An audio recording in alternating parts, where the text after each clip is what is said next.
राज्यसभा में सांसद हमारे भाई जयंत चौधरी जी, आदरणीय पूर्व राज्यपाल सत्यपाल मलिक साहब, मंत्री सुभाष गर्ग जी, धर्मेंद्र यादव साहब, श्रीमती चारू चौधरी जी, मदन भैया जी, अजय कुमार जी, चंदन सिंह जी, अमर सिंह जाटव साहब, मंच पर बहुत सारे हमारे नेता आज मौजूद हैं। आज 23 दिसंबर को पूर्व प्रधानमंत्री स्वर्गीय चरण सिंह जी की जयंती है और 120वीं जयंती है। आज मैं इस मंच के माध्यम से अपनी तरफ से उनको बहुत बहुत श्रद्धांजलि देना चाहता हूं और मैं धन्यवाद करना चाहता हूं जयंत जी का कि इन्होंने आज यहां पर आदरणीय स्वर्गीय चरण सिंह जी को याद करने के लिए, उनको नमन करने के लिए इस कार्यक्रम का आयोजित किया और इस कार्यक्रम में मुझे आमंत्रित किया। इसके लिए मैं जयंत जी का बहुत बहुत आभारी हूं। दोस्तों, साथियों, ये समय बहुत चुनौतीपूर्ण है। अभी आपने हमारे आदरणीय सत्यपाल मलिक जी का भाषण सुना। चौधरी चरण सिंह जी ने अपने जीवन काल में एक ऐसे वर्ग के लिए संघर्ष किया जो वर्ग आज भी वंचित है, जिस वर्ग को सबकी सहायता की जरूरत है। किसान वर्ग जो जमीन में मेहनत कर कर अनाज पैदा करता है, उसकी सहायता सहयोग करने के लिए सभी लोगों को सामने आना होगा। ये बात कल भी सच थी, आज भी सच है और आगे भी सच होगी। इसलिए आज मंच पर जितने सब लोग बैठे हैं वो सब किसानों के लिए, मेहनतकश लोगों के लिए और इस देश की उस जनता के लिए जो इस पूरे मुल्क का पेट पालती है, उन लोगों के लिए एक साथ खड़े होने का समय आ गया।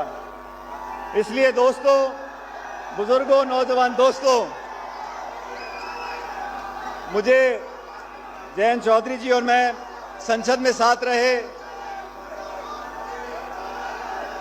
स्वर्गीय अजीत सिंह जी और मैं भारत सरकार में हम लोगों को साथ काम करने का मौका मिला और आज मैं स्वर्गीय चरण सिंह जी की जयंती पर आप सब लोगों से आवेदन करने आया हूं कि हमें उस महान आत्मा को याद करना चाहिए जिन मुद्दों को लेकर,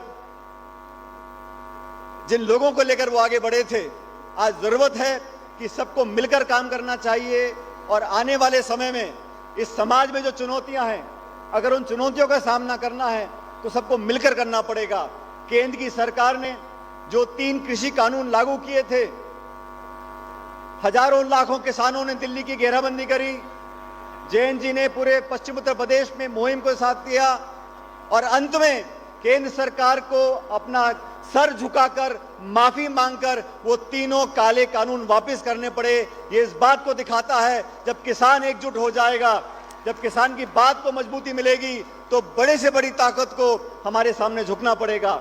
आज 2 बीघे में, 4 बीघे में खेती करने वाला किसान किन चुनौतियों का सामना करता है। खाद की, बीज की, बिजली की, पानी की क्या दरें हो गई हैं और ऐसे कानून बना दे जो किसान की कमर तोड़ दे। ऐसे लोगों को मुंह तोड़ जवाब देना बहुत जरूरी है। मैं राजस्थान की धरती पर जो सब हमारे अतिथि बाहर से आए हैं उनका स्वागत तो करता हूं, लेकिन आप सबसे मैं विनती करना चाहता हूं कि केंद्र में बैठे लोग जो किसान विरोधी नीतियों को लागू करना चाहते हैं, चंद उद्योगपतियों की जेब भरना चाहते हैं, जिन्होंने इस देश के संसाधनों को बेचने का काम किया है, चाहे हवाई अड्डा हो, रेलवे लाइन हो, बिजली कंपनी हो, तेल कंपनी हो, बीमा कंपनी हो, सबको औने पौने दाम पर जो बेचने का काम कर रहे हैं, इस घटनाक्रम को रोकने के लिए सबको साथ आना पड़ेगा। और भारतीय जनता पार्टी जैसी पार्टी जो लोगों के विरोध में काम करती है, उसको मुंहतोड़ जवाब देना पड़ेगा।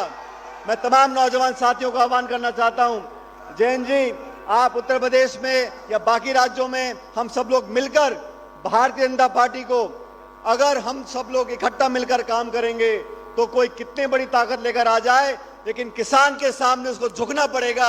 ये संदेश यहां से जाना चाहिए। आज हम चरण सिंह जी को याद करते हैं। उन्होंने हमेशा विचारधारा से उठकर किसान की बात की थी, नौजवान की बात की थी, किसानों को जोड़ने की बात की थी। और ये तो भरतपुर की मिट्टी है। यहां भरतपुर की मिट्टी में और यहां के पानी में एक अलग तरह का करंट है।